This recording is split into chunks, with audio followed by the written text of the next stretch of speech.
যেহেতু 26-এর বিধানসভা রয়েছে, এর পূর্বে রয়েছে পঞ্চায়েতের নির্বাচন, আমরা একটা ইস্যু নিয়ে আজ জেলা কংগ্রেস করিমগঞ্জ জেলা কংগ্রেস সভাপতি রাজস্বীকৃতি বাবুর কাছে আমরা এসেছি। আমরা জেনে নেব ওনার কাছে অনেক প্রসঙ্গ রয়েছে। তো প্রসঙ্গর পূর্বে আমরা একটা কথা তুলে ধরছি, যেহেতু অভিমানী, এটা আমি অভিমানী বলবো, অভিমানের দল ছেড়ে পদত্যাগ করেছিলেন, কিন্তু অভিমান ভঙ্গ হয়ে গেল মমতার কাছ থেকে। মমতার যে মমতার কাছ থেকে ফিরিয়ে এলেন, আবার স্বাভিমান কংগ্রেসে ফিরে এলেন। আপনারা অবগত রয়েছে যে আমরা কার কথা উল্লেখ করছি, সেখানে সিনিয়র কেউ নন, যে তৃণমূল কংগ্রেস রাজ্যিক সভাপতি রিপুন বোরা, যিনি 2022 সালে কংগ্রেস ছেড়ে তৃণমূল কংগ্রেসে যোগদান করেছিলেন এবং আবার ঠিক 2 বছরের মাথায় মহাভঙ্গ হলো এবং তিনি স্বমহিমায় ফিরে এলেন কংগ্রেসে। চড়াইদেও যিনি এআইসিসি জিতেন সিংয়ের উপস্থিতিতে তিনি আবার স্বমহিমায় ফিরে এলেন কংগ্রেসে। তিনি বুঝতে পেরেছিলেন যে তৃণমূল কংগ্রেস বিজেপিকে উৎখাত করতে পারবে না, তিনি উপলব্ধি করতে পেরেছিলেন এবং সেহেতু তিনি কংগ্রেসে আবার যোগদান করলেন এবং তিনি বললেন যে কংগ্রেস আবার শক্তিশালী হবে এবং সত্যি কংগ্রেস আবার শক্তিশালী হয়ে যাচ্ছে। তো আমরা রজিত বাবুর কাছে জেনে নেব, রজিত বাবু চড়াইদেও যেটা সভা হয়েছিল সেই সভায় জিতেন সিংহ উপস্থিত ছিলেন এবং জিতেন সিংহের উপস্থিতিতে রিপুন বোরা কংগ্রেসে আবার সহমহিমায় ফিরে এলেন। তিনি বুঝতে পেরেছিলেন যে তৃণমূল কংগ্রেস বিজেপিকে উৎখাত করতে পারবে না এবং কংগ্রেস আবার শক্তিশালী হয়ে উঠছে। সত্যি কথা, গৌরব গগৈ, অসমের গৌরব গগৈর নেতৃত্বে কংগ্রেস আবার শক্তিশালী হয়ে উঠছে এবং বিরোধী দল নির্বাচন 26-এর যে নির্বাচন ইয়েটা রয়েছে সেই বিরোধী দলের ইস্যু কি থাকবে এবং কংগ্রেস আবার শক্তিশালী হয়ে উঠছে। অসমে যেহেতু গৌরব গগৈ আবার সক্রিয় উঠছেন, তা আমরা জেনে নেব। রজিতবাবু, প্রথমে যে তৃণমূল কংগ্রেস ছেড়ে তৃণমূল কংগ্রেসে যোগদান করেছিলেন রিপুন বোরা, আবার তিনি সময়ে ফিরে এলেন, এই পরিপ্রেক্ষিতে আপনি কি বলবেন? আমাদের আসাম প্রদেশ কংগ্রেস কমিটির এক্সটেন্ডেড এক্সিকিউটিভ মিটিং চড়াইদেও অনুষ্ঠিত হয়েছে গত 8 তারিখে।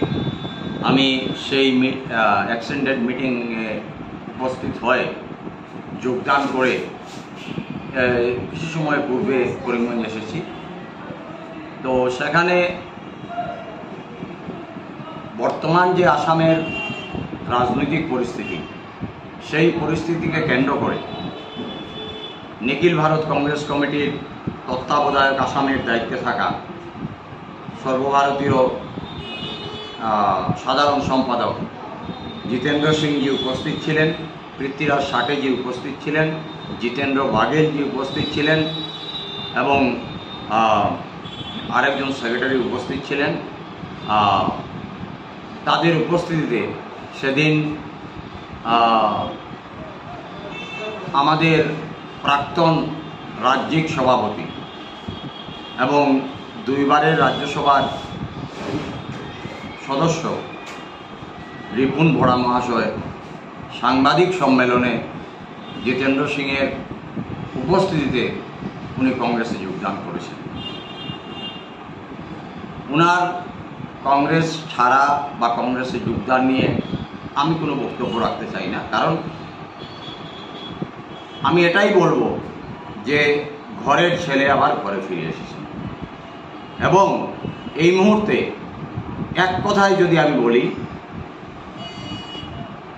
সময়ের অপেক্ষা শুধু আসামে জনগণ। চড়াইদেও গিয়েছিলাম আমরা গুয়াহাটি থেকে বাই রোড এবং বাই রোড আমরা ফিরে এসেছি গুয়াহাটিতে আবার। সেই যে প্রায় 300 কিলোমিটার, সেই 300 কিলোমিটারের যাত্রায় যত জনগণের সঙ্গে আমাদের যোগাযোগ হয়েছে, প্রত্যেকে অপেক্ষা করছে কবে নির্বাচন অনুষ্ঠিত হবে, বিধানসভা নির্বাচন। প্রত্যেকের মুখে এক কথা, বিধানসভা নির্বাচন কবে অনুষ্ঠিত হয়েছে। হিন্দিভাষী যারা তারা বলছেন, আরে आप लोग जल्दी आइए, हमारा हालत बहुत ख़राब है। আমি নাম বলতে চাই না, বড় বড় বিজনেস ম্যাগনেট তাদের সেই উক্তি, সাধারণ মানুষ তাদের একই উক্তি, প্রত্যেকের জাতি ধর্ম বর্ণ নির্বিশেষে প্রত্যেকের এক উক্তি যে আমরা এই শাসন থেকে আমরা মুক্তি চাই, এই অপশাসন থেকে আমাদেরকে মুক্তি দিন। এই আর্জি সমগ্র আসামের মানুষের। এই চড়াইদির মিটিংয়ে গিয়ে আমি যেটা অনুভব করেছি যে 26-এর বিধানসভা নির্বাচন শুধুমাত্র সময়ের অপেক্ষা।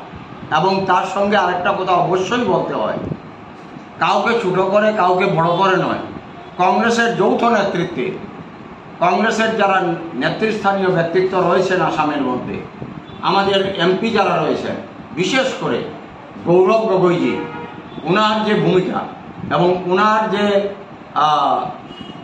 কর্মদক্ষতা, এই সমস্ত কিছুকে কেন্দ্র করে এখন শুধু সময়ের অপেক্ষা।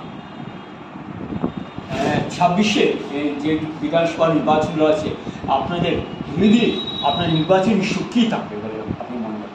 আমাদের নির্বাচন ইস্যু ইতিমধ্যে নির্বাচন ইস্যু কংগ্রেসের করতে হচ্ছে না।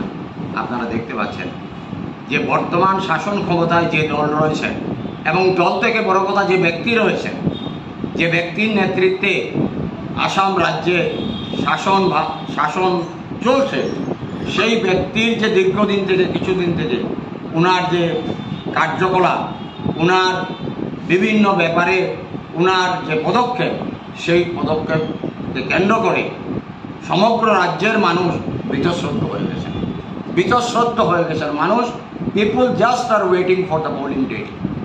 মানুষ নির্বাচনের দিনের অপেক্ষা করছেন, এতটুকু আমি বলতে পারি। তবে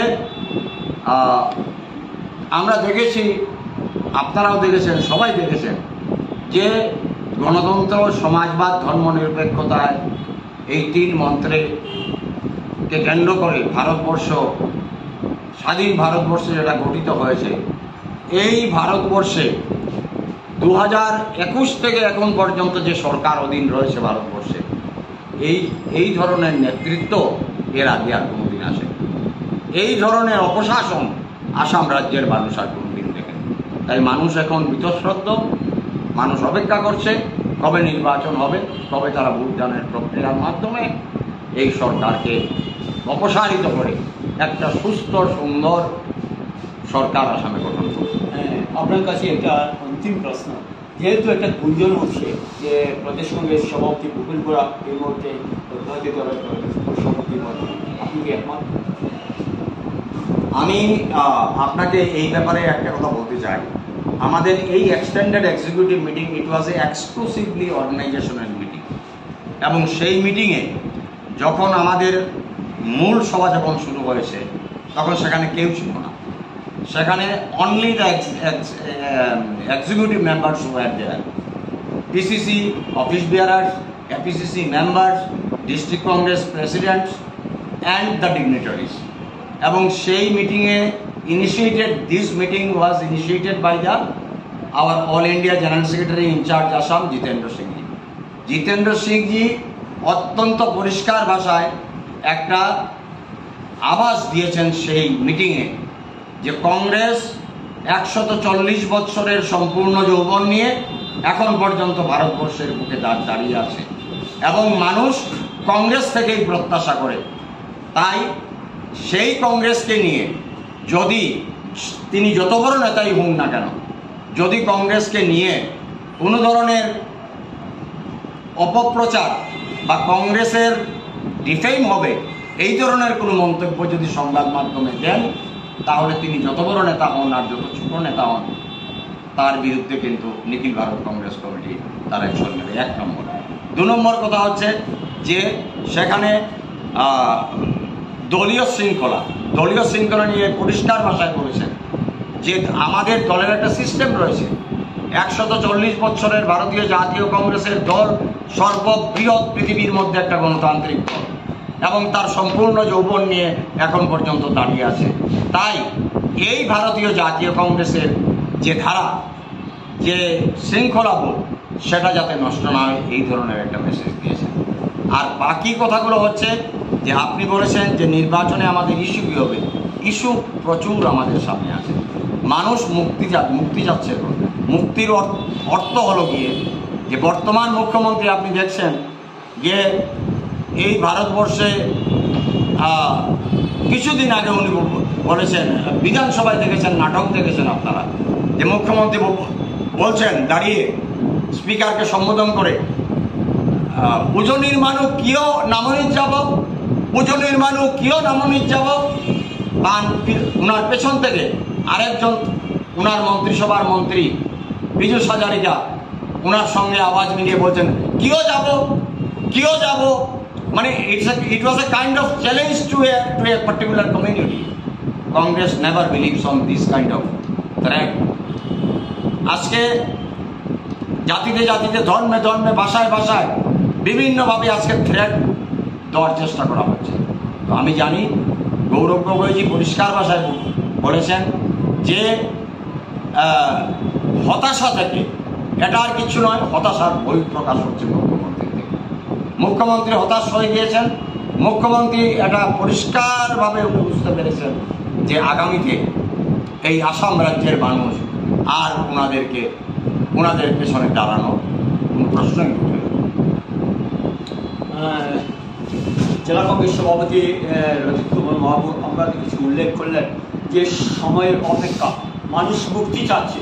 এইভাবে শাসকীয় যেভাবে যে পরিচালনা করছেন সেটা মানুষ ভালোভাবে পছন্দ করছেন না, মুক্তি চাচ্ছে। সময়ের অপেক্ষা, সত্যি সময়ের অপেক্ষা। এবং যে কংগ্রেস যুবরাজ রাহুল গান্ধীর নেতৃত্বে এবং অসমে যে গৌরব গগৈয়ের যে নেতৃত্ব চলছে তাতে আবার ঘুরে আসবে কংগ্রেস, এটা আমরা আশা করি। যেটা এবং রজিত বাবু সেটাই উল্লেখ করেছেন, আবার ঘুরে আসবে। অনেকেই বলছেন কংগ্রেস দুর্বল হয়ে গেছে। না, কংগ্রেস দুর্বল হয়নি, কংগ্রেস এখনও শক্তিশালী রয়েছে এবং গৌরবের নেতৃত্বে কংগ্রেস আরও শক্তিশালী হয়ে উঠবে। এবং কংগ্রেস যুবরাজ রাহুল গান্ধীর যেটা পরিচালনা করছেন সেটাতে কংগ্রেস আবার ঘুরে দাঁড়াবে বলে আশা প্রকাশ করেছেন। এটা আমার কথা নয়, এটা জেলা কংগ্রেস সভাপতি রজিত বাবু আমাদের কাছে উল্লেখ করলেন। 26শে নির্বাচন শুধু সময়ের অপেক্ষা এবং মানুষ মুক্তি চাচ্ছে, এটাই জেলা কংগ্রেস সভাপতি আমাদের কাছে উল্লেখ করলেন এবং সেই কথাতে আমরা